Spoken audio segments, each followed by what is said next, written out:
All right, we talked about marriage yesterday, and today we're finishing that document, 10 Commandments for Marriage. So, most of us will have an opportunity to get married. Most of us probably will get married, and hopefully it will be a life of joy with your spouse. That certainly has been for Lois and I. It doesn't mean we didn't have any bumps. We've had plenty of bumps, and we're still having them, and there will be more, I'm sure. But, God calls you together, and you live together. You do what God calls you to do, and live in a way that God will bless. So, as you think about 10 commandments for marriage, I'm sure there are probably 25, but anyway, I made up 10 here. So, uh, Henry Ford was asked, he was married to the same woman for 50 years and probably longer. And he was asked, what's the secret of marriage? And he said, it's the same with the secret of building cars. You stick with the same model. And so, you marry somebody and then you stay married to that person. It's kind of an old fashioned idea these days, but that was what he said. And it's not really too much of a secret. Everybody has a need to love and be loved and to be held as irreplaceable without price. And we've talked about that in this class. If somebody loves you so much, that they care about you so much, they just want to be with you all the time, that's a very healing experience. And marriage is designed to be a healing experience. It isn't always, but that's what it's supposed to be. That's what it's designed to be. So what is love? As you've heard me say many times, love means three things as I understand it. I will never intentionally hurt you. That doesn't mean I won't ever hurt you, but I will never be malicious about it. I will never intentionally do something that will harm you. Okay? I will always do what's best for you. I will think about what I'm doing and always do what is best for you. I will also want you to be everything God made you to be. Whoever God made you, if I truly love you, I will want you to be the best that God wants you to be, the best that you can be, and I will never intentionally hurt you. So think about that as you think about dating, as you think about love, as you think about marriage. That's what love means, doing the best and wanting the best for someone else. Okay, number one, keep your love fresh, be vibrant, give each other time. Lois and I are married for 45 years, and we've had 5 children, lost a child, had 6 children actually, and many difficulties, sickness, problems, but through thick and thin, when you make your marriage vows, we say for richer or poorer, right, in sickness and in health, for better or for worse. Well, we only hear one half of that, okay? We only hear the richer part. We only hear the better part. We only hear the health part, okay? But you make a promise to do both of those things, okay? Sickness or health, through thick and through thin. So we make those marriage vows. And after a while, life can be kind of daily. It's the same person every day. You wake up to the same person every day, same person sitting across the breakfast table every day. But this is the person you could not live without, remember? Okay? I know most of you aren't married yet, but if this is the person you couldn't live without, then this is a person God's giving you the privilege to live with. Okay? Think about that. And so even though you're married for a long time and life gets daily, as we say, that's what we agreed to do. And so share your joy, share your sorrow, bear your heart, work together, have fun. Don't blame each other. It doesn't work to blame people. Make sure you keep the love fresh and vibrant. Share life, share everything that comes along. Reach out to each other. Sometimes people don't feel like talking. They don't feel like communicating. Well, give them space, okay? Give people space. Reach out. Sometimes they don't feel very lovable, but you need to love them anyway. Sometimes you're not very lovable, but you want somebody to love you anyway, okay? Even when you're not very lovable, we want somebody to love us. We need somebody to love us, and that's what marriage is about. It's that longing to love and be loved that's in the heart of every person. Marriage is the place where this typically can be worked out well, okay? It takes a lot of sacrifice. It takes, as I think I told you yesterday, when my sons wanted to get married, I asked them this question. So, are you ready to serve this girl for the rest of your life? Are you? That's what you're saying. Are you ready to be a servant to this person? You're going to go to work every day. You're going to be happy about it. You're going to come home cheerful. You're going to make sure that you're working for the best of this person. We think of all the great things, and there are great things. We also have to think about times when things don't go so well. So keep your love fresh. Be vibrant. Give the person time. Think about how much you really care about this person. Give them all of your life. Number 2, be thankful. Express your thankfulness. We forget to do that. We forget, especially in marriage. It's just like, oh, well, she owes me breakfast. He owes me a paycheck. You've got to be thankful. Thank your husband. Thank your husband for going to work. Thank him for the paycheck. Sometimes husbands can think all she cares about me is the paycheck, right? I worked with a man for a couple of years. His wife would come to the shop on payday and go in, hardly with only talking a few words to him, go into the office and get his check and leave. And of course, the guys all made fun of him. Well, you can see why she wants you, right? She came for your money, and now she's gone. And he would tell us that money's already spent, because it's already gone. And he would, Monday, Tuesday, Wednesday, he would have a nice full lunchbox. And by Thursday and Friday, there wasn't much in his lunchbox, It's a really sad situation. Okay, I saw this happen. I never saw her say, "Oh, thanks for that. I hope she did sometime." But thank your husband.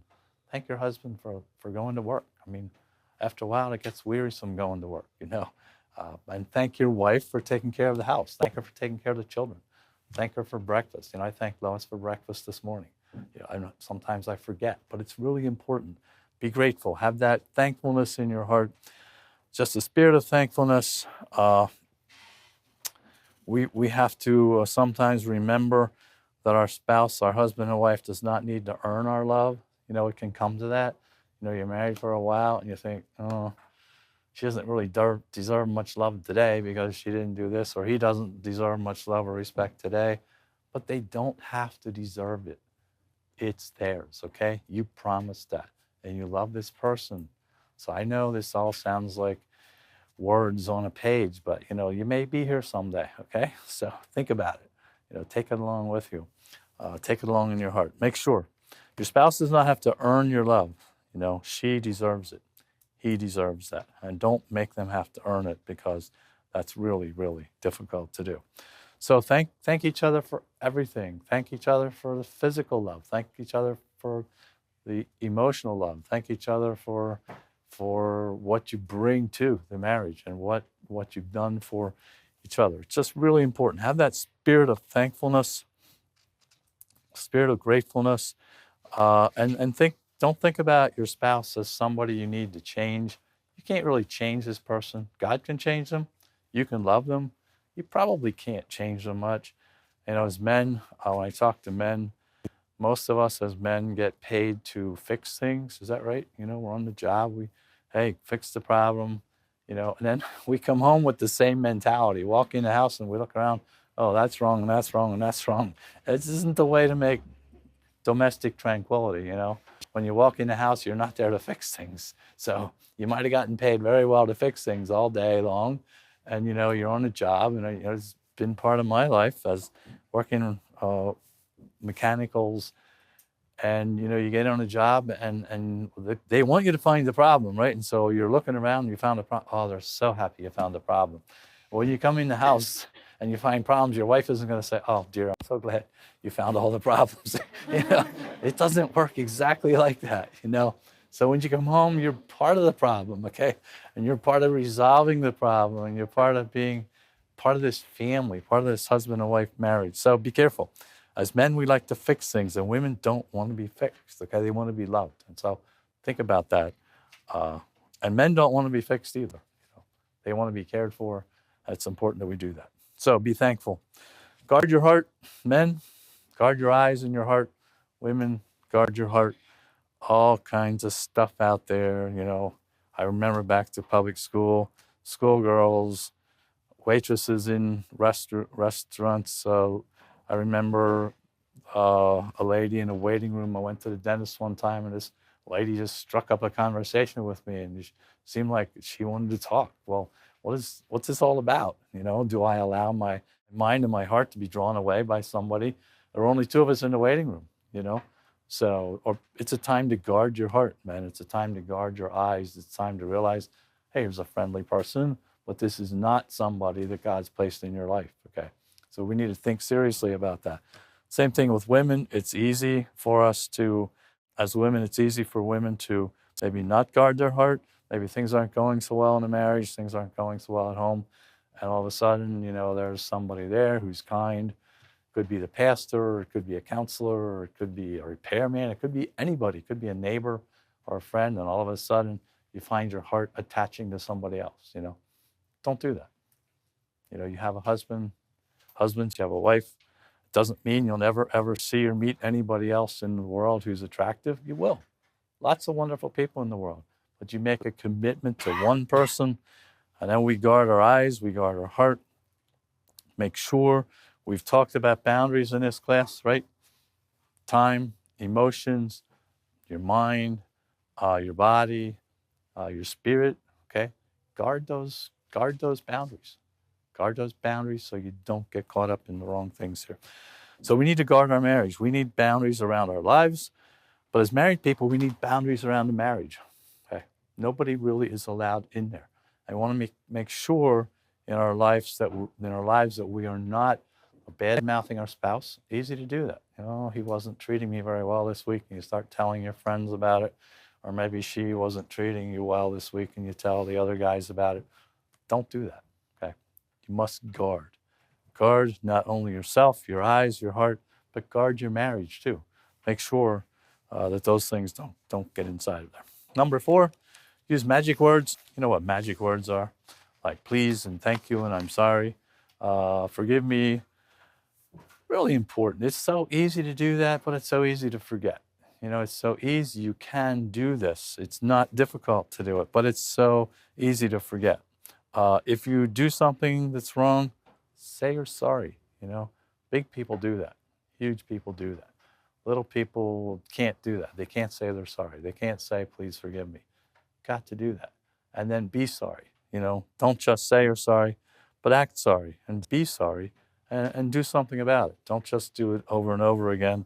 Never, in the process of living with somebody, I tell couples, never lose the wonder that you get to live with this person, okay? This is the person who was some kind of magic in your life, right? This is a person that you couldn't live without. This is the person you just wanted to live with. I still think that about Lois. I think, I remember her, we started first grade together. I remember this little pigtail girl in first grade, and growing up as a young lady, and I admired her. And our family had a shop, and her dad would bring equipment into the shop to get repaired and so on. So I had sort of a liaison with the family. And, I always respected her dad and respected her. It's just like some level of awe that I'm actually married to this person. It's easy to lose that. You can lose that wonder. You can lose, and you think, oh, well, she's my wife for almost a half a century, whatever, No, there should always be that sense of awe and wonder that this person has said yes to you, okay? Remember the first times you're impressed with each other. Don't forget it. The first times, you saw each other and you wanted to be close and you wanted to talk and, you waited till marriage to do physical things. And then after people are married 3 years, they don't want to do physical things. Well, give me a break. I don't understand that, If you wanted to hold her hand, now's the time. You're married. Hold her hand, for goodness sakes, Be there. Open your heart, open your life, and enjoy it, It's so, so important to do that. We don't want to forget those things. And it's easy to forget. In the midst of life's difficulties, in the midst of life's struggles, it's so easy to forget those things. Can't afford to forget, okay? Don't get involved in a crazy cycle. Yesterday we talked about not giving people the silent treatment, right? How many families, husbands and wives, give each other the silent treatment? They're writing notes, they're texting, if you need space, it's okay to ask for space, okay? I know I said it before.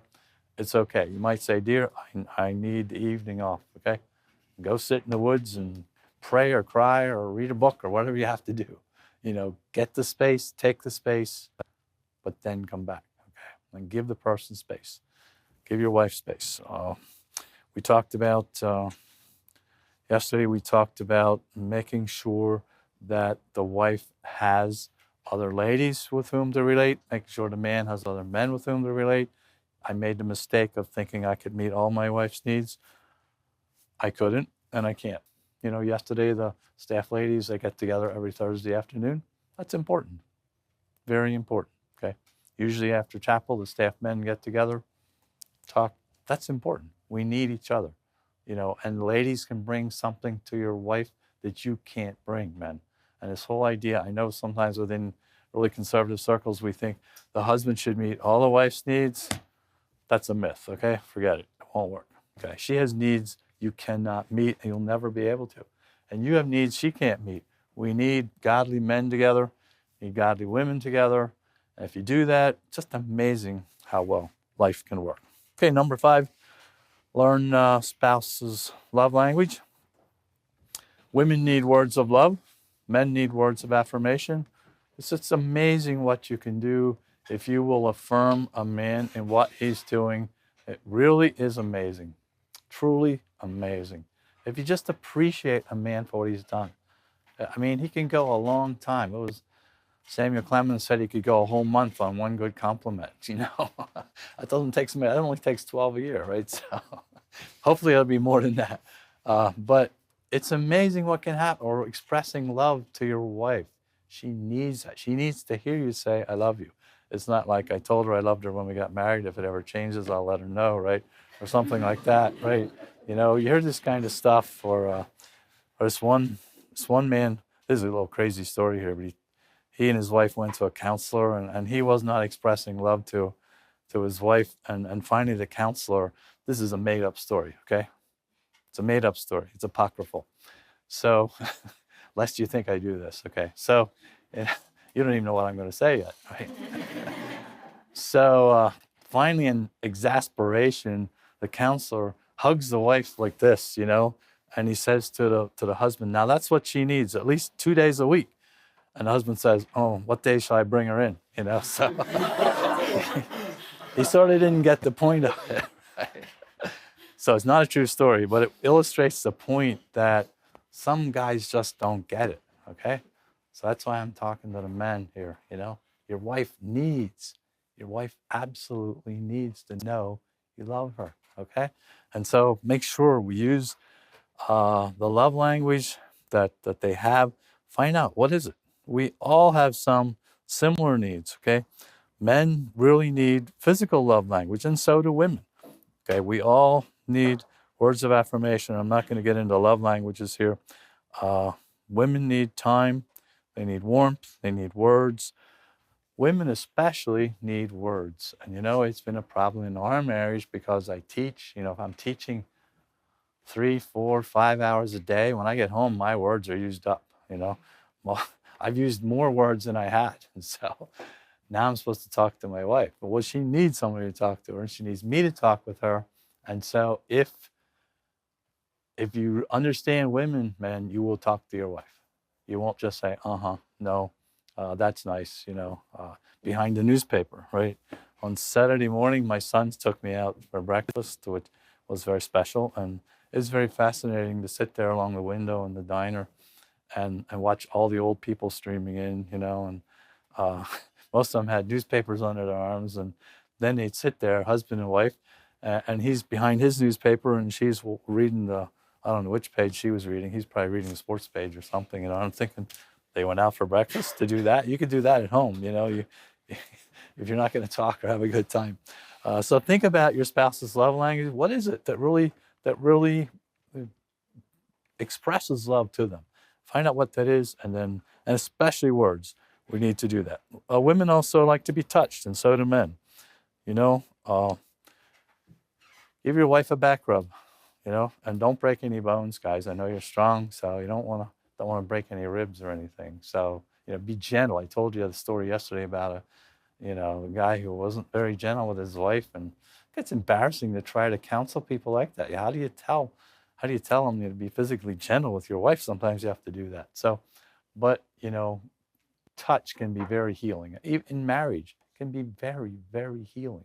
Just to know somebody cares. You're driving along with your husband, in the vehicle, put your hand on his knee while he's driving, you know? Put your hand on your wife's shoulder before you walk out and give her a kiss. You know, it's important. You're married, make sure that love continues to flow, okay? Learn your spouse's love language. You know, one thing I did one year was I took Proverbs 31, you know, about the perfect lady and the most perfect lady in the whole wide world, and I paraphrased that and put Lois's name in it and just wrote it out, okay, as a way of blessing her so she would understand that this is a person that God put in my life. Okay, number 6, absolute commitment. Break ties with mom and all other women. I'm not telling you here to get rid of your mother. Please don't misunderstand this. But controlling ties have to be broken. What does the Bible say? For this cause a man shall leave father and mother and cleave to his wife, and they're to be one flesh. Okay, we're supposed to leave in the sense that we're no longer attached, and so many marriages don't do well because they're still attached to home. Now, of course, you're not going to say nasty things about your parents. You're not going to run away, but you must make sure that your attachment is to your spouse. And many times it's a real problem, especially with moms, especially with older sons. I was the oldest son. I married Lois. You know, my mom had trouble leaving go, you know. I was her little boy, and she's going to take care of me, and there's no woman in the world good enough, right? Take care of her little angel who, you know, she had to hold on a leash when he was a little boy. When she's, I think she just wanted to have a larger size halter and leash, you know. And fortunately, it didn't happen. I had to talk to my mother. I had to tell Mother, I love you, but I'm married, okay? You have to understand this. And I will do nice things for you and with you, but I have a wife, and I have to leave father and mother, and my first allegiance has to be to her, okay? And so you get these real problems that happen with, you know, mom comes over, mom and dad come over, and, you know, it's the husband's mom and dad, and mom goes up and fixes her little boy's shirt collar, right? And his wife is there, and his wife's temperature gauge is like going over into the red zone, right? Like, she's ready to throw mom out, you know. And, you know, moms have to just chill at these moments, right? And you know, you got to walk over and put your arm around your wife and make sure mom sees that, hey, this is my wife. I love mom, but I can only have one woman in my heart to that extent. So I'm not talking about breaking ties, but breaking controlling ties. So many families can't function because they don't do that. And you get this control, and it won't work. Just won't work. Or maybe dad was working with one family, and finally the sons-in-law said, these girls, every time something comes up, well, call daddy. I said, I don't want to call daddy. I'm your husband, right? Well, we should be able to call daddy and find out, okay? We should be able to get that help. But at the same time, girls, if you're always telling your husband that your dad knows best, may not be for domestic tranquility, as I said. So we want to make sure we break those controlling ties with mom and all other women, with dad and all other men, not control, okay? Love, care, joy, not control. Make sure it doesn't happen. Respect. We're talking about absolute commitment. Respect all women, but have allegiance to only one. Only one. You respect all women, all girls. You only have lifetime allegiance to one person as long as you both shall live. So we have absolute commitment with each other. We're going to break controlling ties. We're going to respect all women, but have allegiance just to our wife, allegiance only to our husband, respect other men also. Sometimes I might go someplace to a church and speak, and afterward, I can tell you the scary thing that happens. I'm there at the door shaking hands with people, and I'll see a lady sort of standing off to the side, and I know exactly what's going to happen. She's waiting till nobody's there, and then she's going to come zooming right over to me. You know, it just happens, okay? And I'm thinking, okay, what's going on here? And then it's going to be about her husband, you know. I say, well, if the both of you want to talk to me, I will talk to you, right? But, you know, I can't be standing here talking to you. I got in a really, really embarrassing situation many years ago that I was speaking at a church and visiting afterwards, and everybody left that building except one lady, a young mother, And then, of course, she wanted to talk to me. Well, I started walking out of the building, and she followed me because I wasn't going to be the only man inside that building. Why the pastor left, why the custodian left, I have no idea. I mean, they were still on the property somewhere. They were going to lock the door eventually, right? But, any wisdom would have said you don't leave a building with, a visiting speaker and one of the ladies of the congregation still. That was just really foolish on their part. Well, I started walking out. I saw, well, she had a van there. Her husband was not with her, but the van was full of children. They were like, the van was going like this, bouncing around. And I see, here's a family out of control. Here's a woman out of control. Where is dad? How do you remedy those situations? It's almost impossible. But don't let yourself get caught in places like that. And ladies, don't put men in those awkward positions because it's really, really difficult. Okay. When you get in those situations, leave. Okay. Find a way to bring integrity to this situation so that nobody can be faulting you. So we want to have absolute commitment, never betray confidences, have a total commitment to each other. And along the way, I've collected some stories of godly men, and I don't know, so many stories to tell here. But I remember a girl talked to me about, she was in a mission someplace. I'll talk a little bit about stories of godly men here.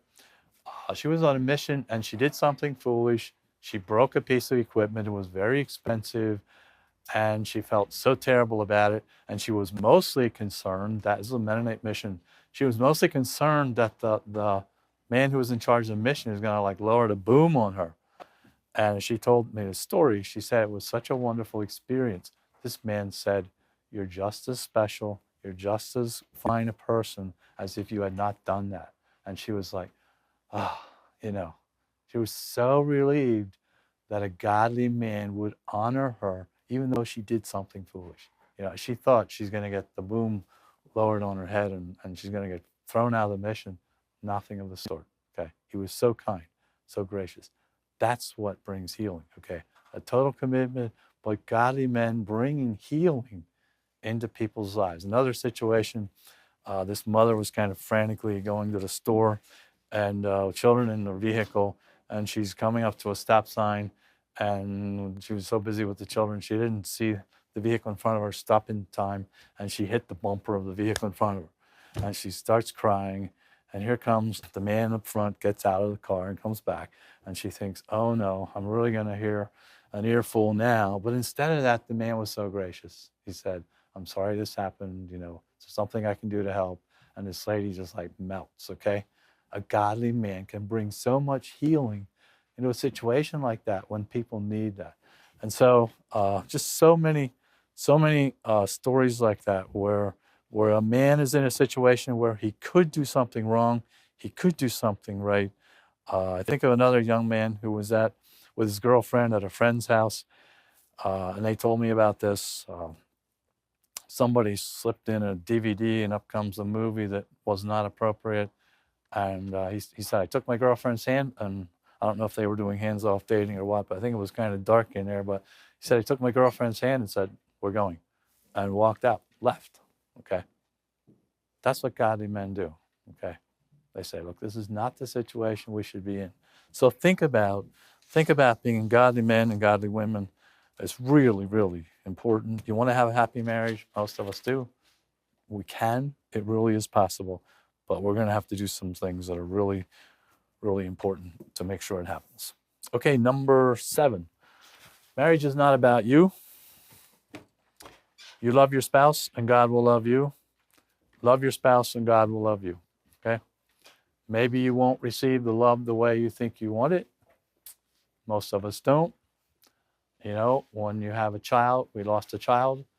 And the events of life, and I know some of you have had similar experiences, the events of life are the events of life, and many times when we can't control them. I'm not talking about sinful behavior, but I'm talking about things we can't control. This is the way God has brought life to you. This is the way God has chosen to love you. Okay? And so even in the midst of difficulties, this is the way God has chosen to love you. Will you accept that love? That's difficult. But then if we think about marriage, well, I hear men say, well, she doesn't love me the way I want to be loved. Or the wife will say, well, he doesn't love me the way I want to be loved. Well, you accept the love they give you. You don't demand. You don't demand that it's like this or like that. No more than you can demand from God that his love is like this or like that. Okay? There'll be difficult times. That's not the way I wanted God to love me, but that's the way God loved me. The way you receive love from your spouse may not always be the way you want to be loved, but it's the love God has given them to give you. And you accept that and you're grateful for it. And if you do that, then God will love you and God will give you things more than you can imagine. Also, your body does not belong to you. We've talked about that over and over again. Your body belongs to God and your body belongs to your spouse. And so think about that. Make sure that you realize marriage is not about you. It's not about being demanding. It's not about you getting what you want. You married this person. That person is somebody God loves. Your husband is somebody God loves. I know you're not married yet, okay? But you might be. Your husband is somebody God loves. Your wife is somebody whom God loves very much. God has chosen you to be the avenue of his love flowing to that person. You have no right to withhold your love from that person. It's God's love flowing through you to that other person, okay? And God loves that person very much. And you need to love that person very much. Even when life is difficult, God wants that person loved. He's chosen you to be the one to love that person. And so think about, marriage is not about me. Marriage is about blessing my wife, blessing husband. Number 8, communicate. We talked about that a little bit yesterday. Women talk 2 times as much as men. As they say, that's because they have to say everything twice, right? Because we're not listening. So I was at a really plain Mennonite wedding a couple of years ago, and the bishop was sitting back on the, on the bench behind the pulpit, and a young minister, like a 65-year-old bishop, and a minister was probably 25, and the minister said this, and I guess the bishop had never heard that before, and I thought he was going to lose it right there in front of all those people. He was like choking, trying not to laugh out loud because this young minister had said women talk twice as much as men because they have to say everything twice. So it is true. Listen when your wife talks. They do need to talk. Don't act like they're causing trouble. Communicate. We've talked about it before. Communicate. I know there's a new term that I've never heard until maybe 10 or 12 years ago. A man cave. You all know what a man cave is. I'm having a little trouble identifying with that. I've been in a couple of them, My son and I were invited to go hunting, and so we went to with some Mennonite friends in another state. So we bought licenses. Only ever did this once in my life, and drove down there way back in the sticks, and walk in the door of this ramshackle cabin, and the guy said, "This is the man cave, right? No women allowed in here." So wasn't real fancy, I can tell you that. So I've been in a few that looked kind of, I think I was in 3 places that were identified as man caves, and I don't have any myself except, the, feed entry in the barn, I guess. So, but, ladies are welcome in there too. I'm not quite sure, what that means, but whatever it means, I've not learned to identify with it very much. So in any case, make sure we're communicating. Number 9, let's not demand love. We talked about not demanding love. As you go through this, here's the kinds of things I hear from men. Well, she doesn't know how hard I work, or he doesn't know how hard I work today. He doesn't know how to touch me. He always says the wrong thing. All she wants is my paycheck. Life can take you down those paths, but it's not going to be very useful. It's going to be very painful. Appreciate, don't demand.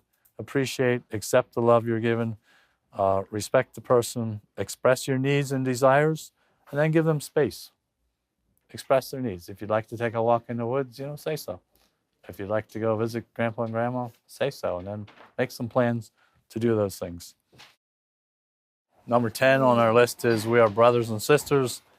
Very curiously, when you read Song of Solomon, he refers to his bride as my sister, my spouse. What does that mean? I think what it means is that our spouse is, first of all, if we're both Christians, and I trust that would always be the case, is first of all your sister or your brother in the church, in God's kingdom.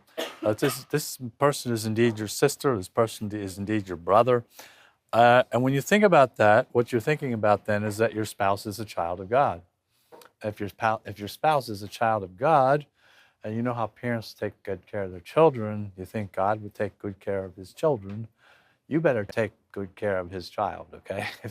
If your wife is his daughter, I think, he's expecting you to take pretty good care of her. And, most cases, if you're unkind to a man's daughter, you're going to have to be dealing with the man, right? Well, it's no different with God, okay? This girl, this woman, is God's daughter, and he's going to hold you accountable for the way you treat his daughter. And this man is God's son, and he wants him treated well, and he's entrusted him into your care. And so your sister, your spouse, your brother, your spouse, really important that we love these people that God has given us as a child of God, and God's going to hold us accountable for how you treat your spouse. He's going to hold you accountable for that because that person is his son, that person is his daughter. So God wants your spouse loved, and you have the opportunity to bless that person with the love of God. So a couple of notes here. I've learned that if you know that you know that you know that you know that somebody somewhere loves you, and this will be your spouse for sure, you can do almost anything. You can deal with almost any problem in life if you just know that that's true. And marriage is a time and place for that. Marriage is a time and place where we love each other unconditionally, unconditional acceptance of each other in an unthreatening atmosphere. We don't threaten each other, don't live in a threatening way, live in a way that brings blessing and healing. Marriage is for healing. Marriage is to join two lives together, and you live together. Your lives should no longer be solo, but they should be a duet. You should be singing your life together. Sometimes the world places unrealistic expectations on us. Sometimes my wife thinks there's not much left to me. By the time everybody else is done with me, there's not much left for her. And so I try to make sure I reserve some energy. It's one of the reasons that we're going to be slowing down here. My schedule this year is very full. Next year, I've started saying no to almost everything just because it's time to put a little more energy back into our family. So I waited until my children were grown to accept responsibilities that took me out of the home. And so now that the children are gone and away, and we've invested 25 years in teaching, it's time to sort of go back and work on the home fires again, okay, as we get older. So you need to think about where God has placed you. The world can put unrealistic expectations on you. Make sure that you're honoring whom God has placed in your life first, so that you're not stealing from them. Okay, marriage is not about getting, it's about giving, and hopefully you will get, but that's sort of the result of you giving to someone else. Marriage is about faith, confidence, security, belonging, love, and sometimes remember that being taken for granted is the highest form of compliment, okay? Just don't you take the other person for granted. The fact that she can take you for granted should be a compliment. She just knows you're going to get up on time, you're going to go to work, you're going to do things right. She just knows you will do that. And you just know that your wife will do what's right. You just know it. And sometimes we feel like I'm taken for granted, nobody cares. But the fact that you are so faithful that you can be taken for granted is really a compliment. It really is. And we need to work to make sure that we understand that. Sometimes we take the other person for granted. That's what we don't want to do, and be ready to ask forgiveness when we do. Marriage is about cooperating with God in his scheme to bless the world, his plan to bless the world. And sometimes, I know I'm not talking to married people here, but there may be married people, listening on DVDs or something of that CDs and DVDs. And here's what I tell them as I end up something like this. I say, now we've been talking about this, and now you're going to get in the car and go home. And what are you going to talk about on the way home? You're going to beat each other up on the way home, because they'll do that. Okay. Sweetheart banquets and marriage discussions, marriage sermons can be really bad news on the way home, okay? Because she's going to point out everything he's done wrong.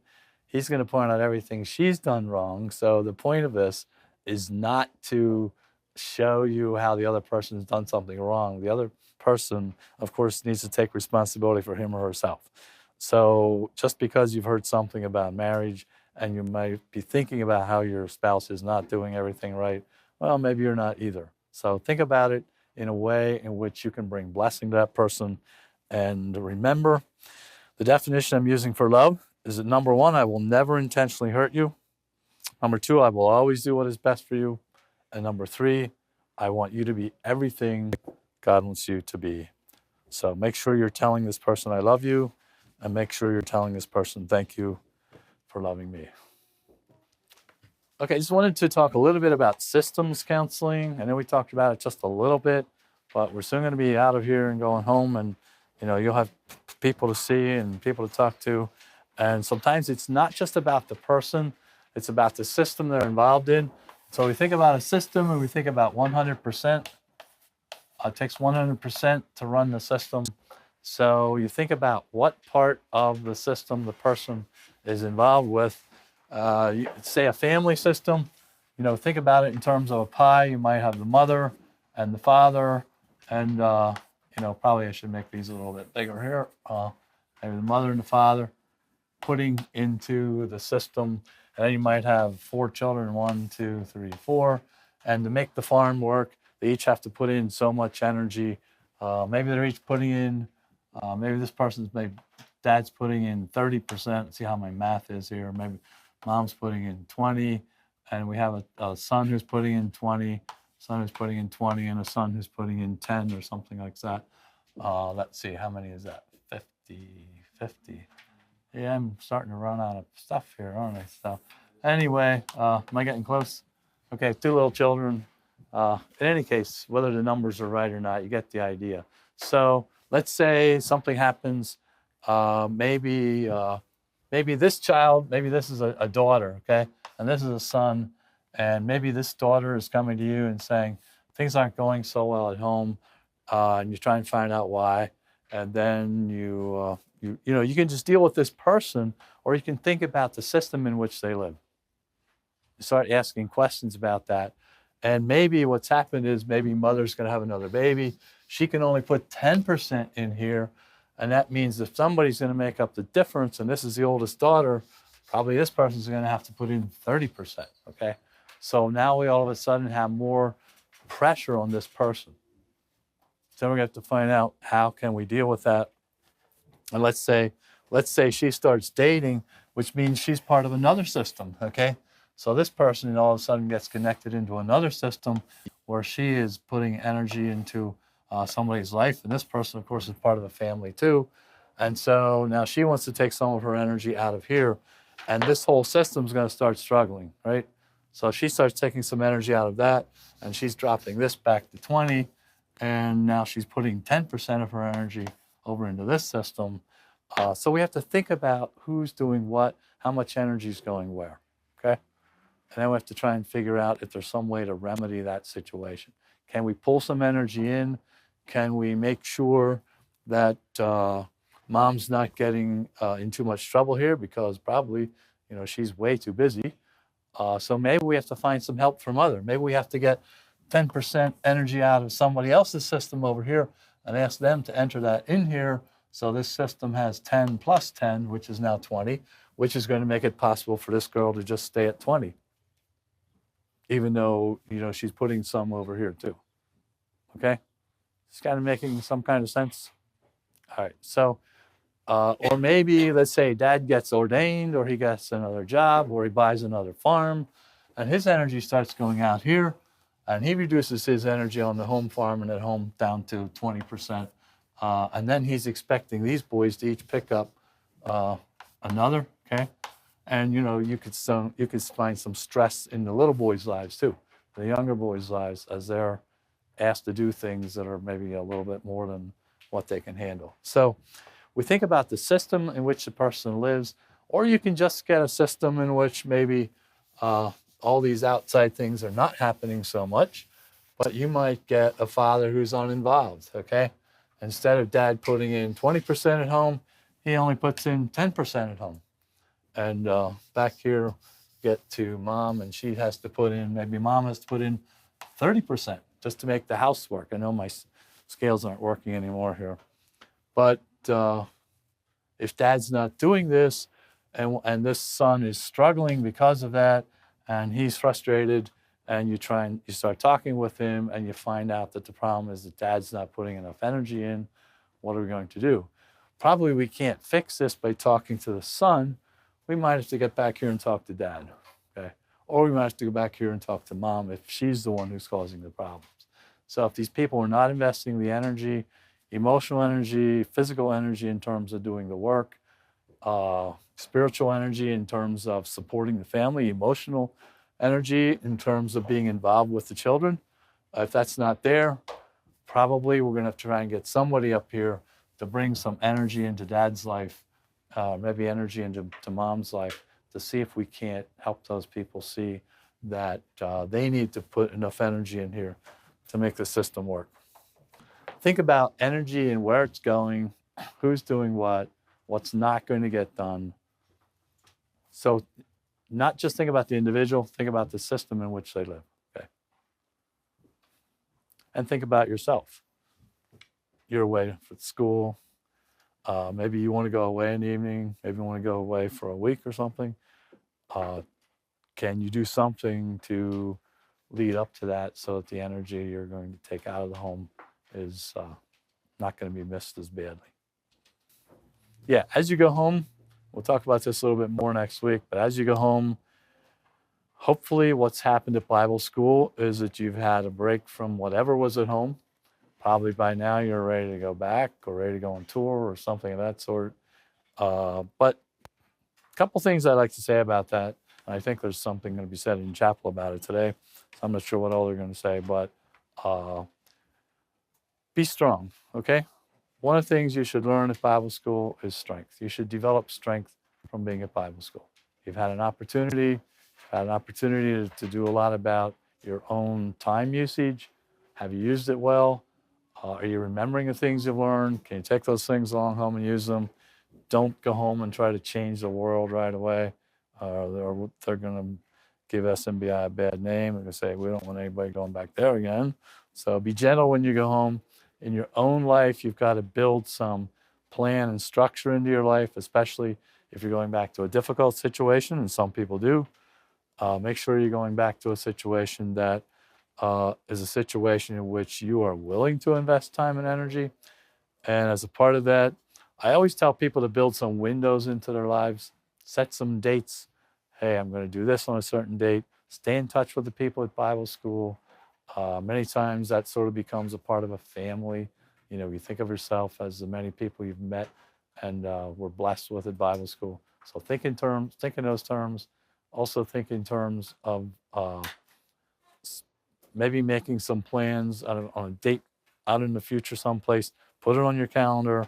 And even though it's far away, you can look ahead. Oh, we're going to have a fourth term reunion, and it's going to be at this date. It's going to be here. And you say, oh, it's only 3 more months. It's only 3 more weeks. You see yourself getting close to that. You need to build windows into your life. That's what I call them. Everybody needs to do that. If you don't, it's just like there's no end to this. You know, I'm going to be doing this for the rest of my life. Well, that's too hard. Can't do that. So make sure you put things in your life to look forward to. Bless the people.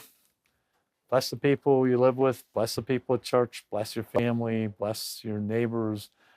You've read some pretty important books. You've read Connecting. You've read Encouragement. You've read Safe People, right? Got a lot of notes, okay? Think about how you can employ those things, because you can quickly go home and say, well, that was Bible school and this is real life. No, if you want to bring some healing, you're going to have to take some things with you, okay? Won't be easy, but can be done, and you've got to do it.